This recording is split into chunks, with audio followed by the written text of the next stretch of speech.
டிஃபனுக்கு உப்புமான்னு சொன்னாலே எல்லார் வாயும் ஐயோன்னு கோணையா போகும். ஆனா எங்க வீட்ல கொஞ்சம் டிஃப்ரெண்ட். என் ஹஸ்பண்ட்க்கு உப்புமா தான் ரொம்ப பிடிக்கும். எனக்கு ரொம்ப பிடிச்சது உப்புமா தான். ஃபேவரட்னு சொல்ல முடியாது. ஆனா பொண்டாட்டியோட அருமை தெரிஞ்சதுலேருந்து சாப்பிட ஆரம்பிச்சிட்டாரு. அதாவது நாங்க ஜாயிண்ட் ஃபேமிலியில தான் இருந்தோம் இந்தியால.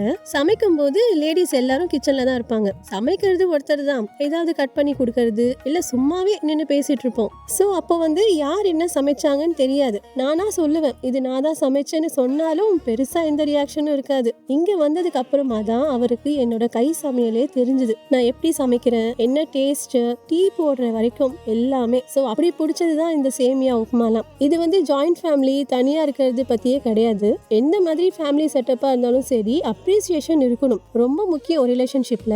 நம்ம போடுற எஃபர்ட்ஸை நோட்டீஸ் பண்ணி ஒரு 4 வார்த்தை நல்லதா சொன்னா இன்னும் கொஞ்சம் ஸ்பெஷலா ஏதாவது அவங்களுக்காக செய்யணும்னு தோணும். அவ்வளவுதான். ஸோ நீங்க போடுற எஃபர்ட்ஸை உங்க ஹஸ்பண்ட் ரெகக்னைஸ் பண்ணுவாரா இல்லையான்னு கமெண்ட் செக்ஷன்ல சொல்லுங்க.